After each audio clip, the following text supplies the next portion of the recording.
Hello students, this is Anita Sharma. I hope you all are well. आज हम संज्ञा के बारे में जानेंगे। चलिए जाने संज्ञा नाउन। गर्मी के दिन थे। रिया अपनी माँ के साथ बाजार गई। माँ के हाथ में थैला था। उन्होंने वहाँ चूड़ियाँ तथा फ्रॉक खरीदी। रिया ने माँ से कहकर अपने लिए बस्ता खरीदा। सब्जी की दुकान से गाजर और टमाटर लिए। वे घर वापस आ गए। रिया बहुत खुश थी। जो ये वाक्य दिए गए हैं इनमें जो अंडरलाइन वाले जो शब्द हैं ये संज्ञा है, ये संज्ञा शब्द है। संज्ञा शब्द नाम वाले शब्दों को संज्ञा शब्द कहते हैं। किसी प्राणी, व्यक्ति, वस्तु या स्थान या भाव के नाम को संज्ञा कहते हैं। इस प्रकार प्राणियों के नाम देखिए, प्राणियों के नाम क्या है इसमें वाक्य में? रिया और माँ, ये क्या है? प्राणियों के नाम, वस्तुओं के नाम। इन्हीं वाक्यों में चूड़ियाँ, फ्रॉक, गाजर, टमाटर, सब्जी, थैला, ये क्या है? वस्तुओं के नाम, स्थानों के नाम। बाजार, दुकान, घर, ये स्थानों के नाम है। भाव के नाम, गर्मी, खुश, ये है भाव के नाम। तो भाव नाम वाले शब्दों को संज्ञा कहते हैं, अर्थात किसी प्राणी, वस्तु, स्थान या भाव के नाम को संज्ञा कहते हैं। जैसे राम, मेज, आगरा, खुशी आदि।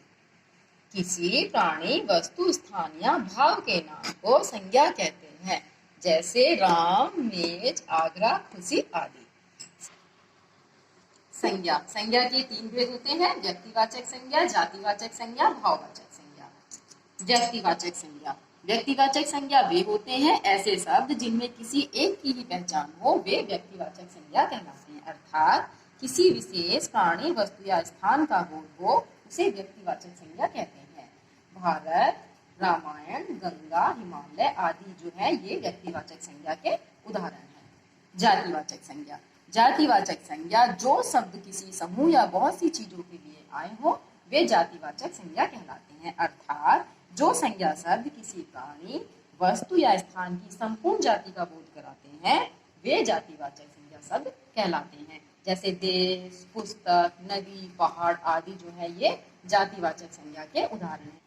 भाववाचक संज्ञा, भाववाचक संज्ञा जिन्हें हम महसूस कर सकते हैं, देख नहीं सकते, वे भाववाचक संज्ञा कहलाते हैं। अर्थात जो संज्ञा शब्द किसी प्राणी, वस्तु या स्थान के गुण या दोष का की अवस्था का बोध कराते हैं, वे भाववाचक संज्ञा कहलाते हैं। जैसे खुशी, सुंदरता, ममता, ईमानदारी आदि ये जो है भाववाचक संज्ञा के उदाहरण हैं। लिंग, जेंडर। लिंग शब्द के जिस रूप से उसके पुरुष या स्त्री होने का बोध हो उसे लिंग कहते हैं। जैसे दादा, दादी, बेटा, बेटी, बैल, गाय।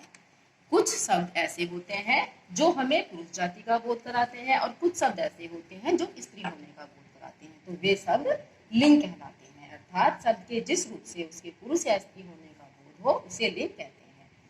लिंग दो प्रकार के होते हैं, पुल्लिंग और स्त्रीलिंग। पुल्लिंग वे होते हैं जो पुरुष जाति का बोध कराते हैं, उनको पुल्लिंग कहते हैं। जैसे माली, आदमी, बाघ, घंटा आदि ये पुल्लिंग के उदाहरण हैं।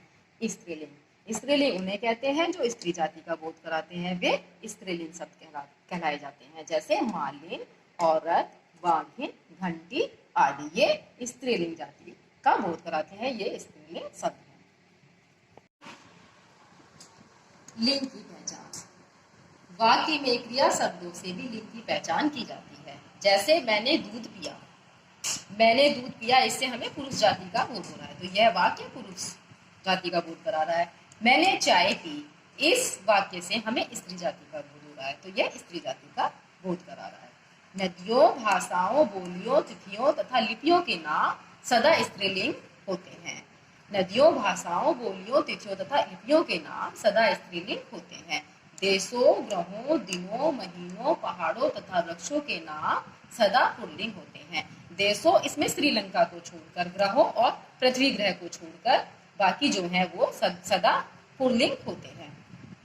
एक बात और जानने की है, कुछ संज्ञा शब्दों के लिंग नहीं बदलते, वे स्त्री और पुरुष लिंग दोनों में समान रूप से प्रयोग किए जाते हैं। जैसे डॉक्टर, इंजीनियर, प्रोफेसर, प्रधानमंत्री, राष्ट्रपति आदि ये जो शब्द हैं वो दोनों ही पुरुष जाति में और स्त्री जाति यानी पुल्लिंग और स्त्रीलिंग दोनों में एक समान प्रयोग किए जाते हैं। वचन, नंबर, वचन यानी संख्या। जिन शब्दों से उनकी संख्या पता लगे वे शब्द वचन कहलाते हैं। अर्थात शब्द के जिस रूप से उसके एक या अनेक होने का पता चलता है उसे वचन कहते हैं।